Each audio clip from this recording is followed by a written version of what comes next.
Harka fuuni daawwattootaaf dhaggeeffattoota keenya kabajamoo fagoodhaaf dhiyoorraa sagantaalee keenya marsaa intarneetii yuutuubii fi feesbuukiitiin hordofaa jirtan hundu nagaan keenya kabajaa bakka jirtanitti sinaa qaqqabu. Akkam jirtu? Guyyaan har'aa wiixata amajjii 10 bara 2022 oduu har'aaf jenne qabannee dhiyaanneerra. Hanga sagantaa xumura keenyaatti nu waliin tura. Dargaggoonni yaa'ii hordoftoota amantii Pirootestaantii mormuuf ba'an poolisiin walitti bu'uun eerame. Amajjii 9 bara 2022 poolisiin dargaggoota hordoftoota amantii Ortodoksii kanneen yaa'ii Pirootestaantii Addabaabayii Masqalaatti dilbata kaleessaa geggeeffamee ture mormuuf ba'an irratti gaazii imimaanessaa itti dhukaasuun bittinneesseera. Yaa'iin sagantaa kadhannaa fi waaqeffannaa hordoftoota amantaa Pirootestaantiin qophaa'ee ture kun akka hin geggeeffamneef akkasumas saganticha haqsiisuufis gaafatamee ture. Hojii geggeessaa mana lallabaa Ortodoksii magaalaa Finfinnee kan ta'an Abuna Malkasaadiq akka jedhanitti sagantaan kun akka haqamuuf kantiibaa bulchiinsa magaalaa Finfinnee aadde Adaanech Abeebeef gaaffii dhiyeessineerra. Gaaffii dhiyeessineefis deebiin nuuf hin kennamne.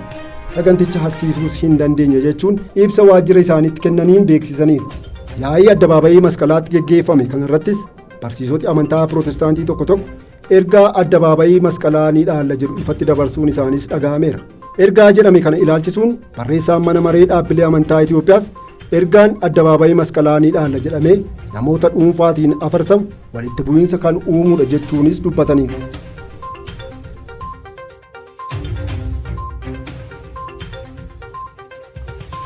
Oduu keenya biraatiin balaa birmadummaa biyyaa irratti aggaamamu qolachuuf baay'ee hojjechuutu nurra jira jedhame.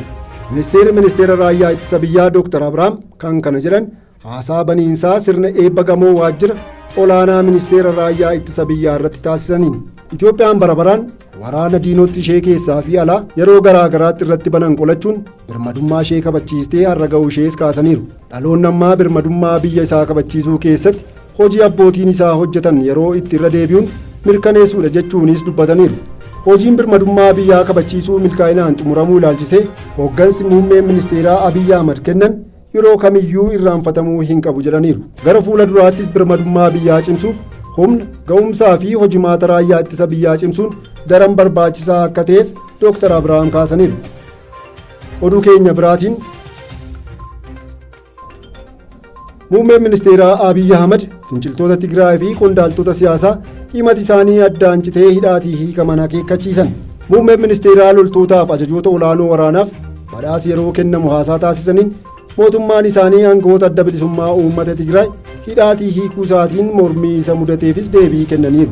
Muummeen ministeeraa Abiyyi Ahmad sagantaa sirna eebba gamoo waajjira olaanaa raayyaan ittisa biyyaa Itoophiyaa eebbisiise irratti haasaa taasisaniin dogoggora TPLF waggoota darban hojjete jedhan eeruunis dhiyeessaniiru.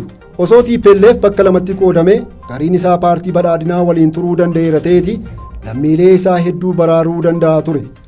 Addi bilisa baasaa uummata Tigraay kallattii heera mootummaa Itoophiyaa faallessuun taajjabdoota filannoo hundeessuun haalli ittiin filannoo geggeessuudhaaf soche gatii isa baasiseera kan jedhan muummeen ministeeraa Abiyyi waa'ee haleellaa kaampii raayyaa ittisa biyyaa kan Tigraayitti argamu irratti raawwatamees kaasaniiru.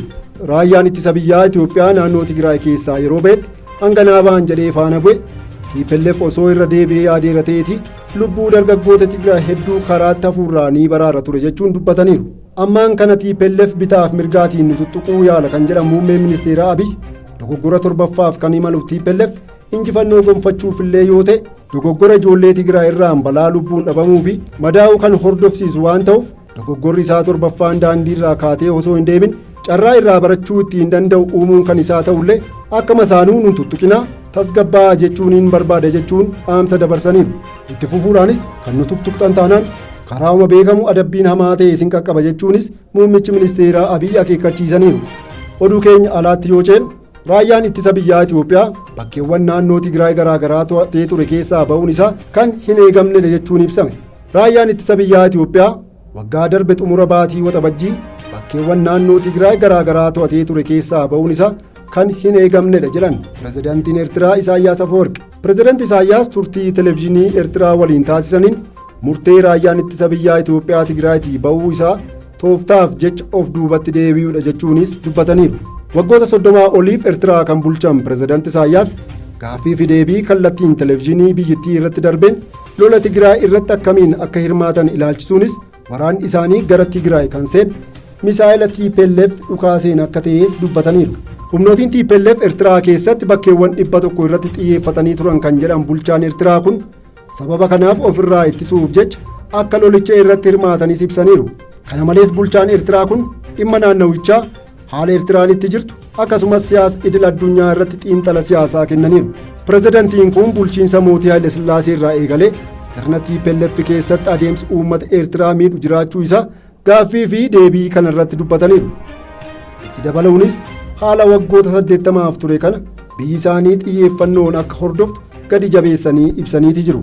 Pirezidaanti Isaayyaas gaaffiif deebii kana taasisuu isaaniitiin dura ministeerri muummee Itoophiyaa Abiyyi Ahmed ayyaana qilee sababeeffachuun qondaaltota dhaabbilee siyaasaa KFO, TPLF fi Baaldaraas hidhaarra turan hiikaniiru. Pirezidaantiin Eertiraas namoota sababaa siyaasaan hidhaman dhiifamaan ni hiiku jedhamee eegamus hin raawwanne. Kanumaan wal qabatees lammiileen Eertiraa ala jiraatan komii isaanii ibsataati jiru. Oduu keenya biraatiin haleellaan qilleensaa Tigraaytti itti fufee namoota nagaa miidhaa jiraachuun isaa fudhatama hin qabu jette Ameerikaan.